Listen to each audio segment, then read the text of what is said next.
Est-ce que vous voulez une maison comme celle-ci? Mais vous avez seulement le budget pour celle-là. Ainsi, nous sommes ici pour vous trouver votre maison parfaite au prix parfait.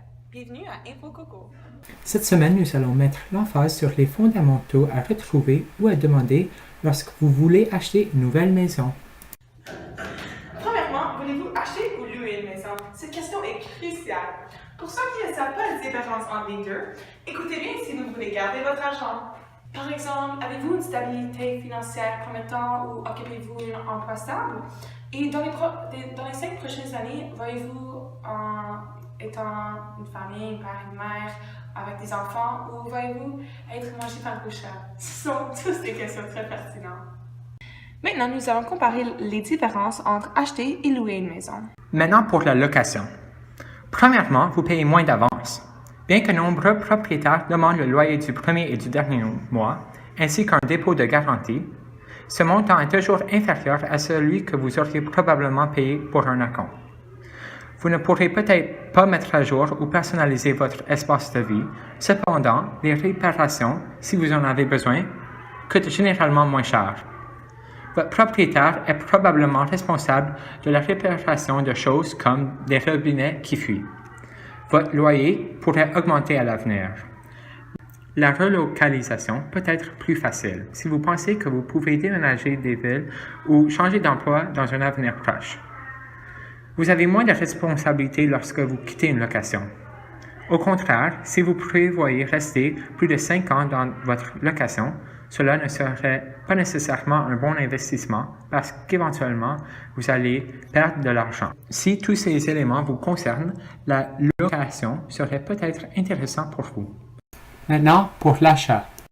Avant d'acheter, vous devez vous demander quelques questions essentielles. Combien de dettes de carte de crédit avez-vous? Non, vous n'avez pas besoin de me le dire. Vous pouvez mentir à moi et aux autres, tout ce que vous voulez, mais vous ne pouvez pas mentir à la banque.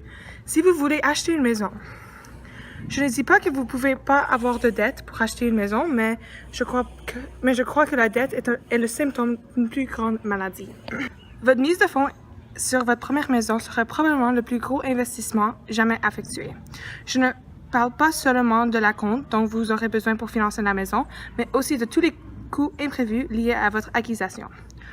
Pour ce qui est de votre versement hypothécaire mensuel, pouvez-vous réellement posséder le même montant que vous pouvez louer?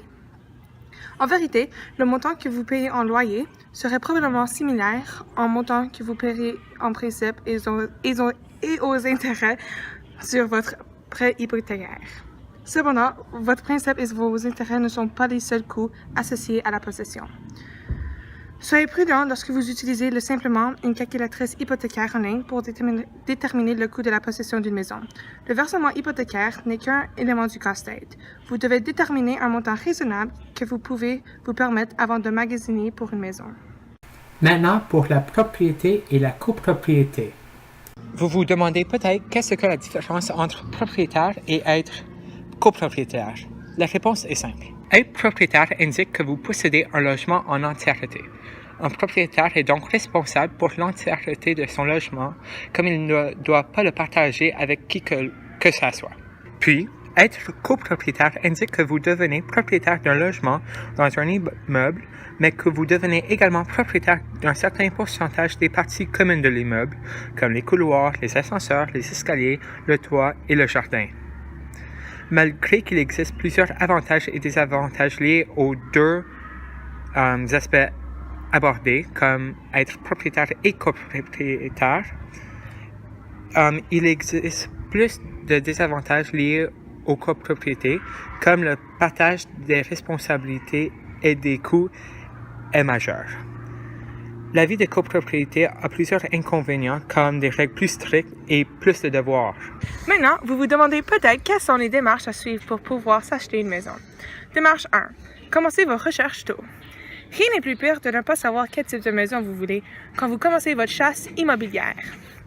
Alors, faites des recherches. Au plus tôt possible, consultez des sites web, des journaux, des magazines contenant des listes de biens immobiliers. Prenez en note les maisons qui vous intéressent et voyez combien de temps elles coûtent sur le marché. Prenez en considération également toute modification des prix demandés. Cela vous donnera une idée de tendance du logement dans les domaines spécifiques. Démarche 2. déterminer votre budget. Avant de commencer, il faut que vous vérifiez votre éligibilité. Informez-vous sur votre capacité d'emprunt et sur votre mise de fonds. Ceci vous indiquera votre budget pour l'achat de votre maison. N'oubliez pas les coûts additionnels. Troisième étape, priorité. Pour vous assurer que vous êtes content dans votre nouvelle maison, vous devez lister et énumérer toutes vos priorités. Par exemple, quelle est la proximité de votre maison comparativement à votre travail, à l'école de vos enfants? Étape 4. Engagez un agent immobilier.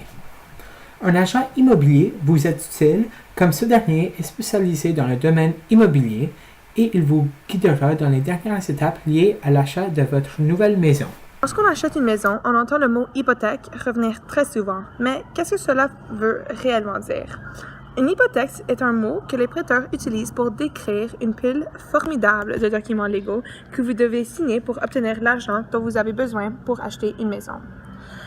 La plupart des prêts hypothécaires nécessitent un versement initial et vous obtenez généralement de meilleures conditions avec davantage d'argent. Vous devrez peut-être également payer des frais. Maintenant que vous vous êtes informé sur l'achat immobilier, n'oubliez pas de suivre les étapes qu'on vous a présentées. Parce qu'on ne sait jamais, serait-ce votre nouvelle maison? À la semaine prochaine, quand on vous parlera des avantages et des inconvénients du mariage. Bye! Info Coco.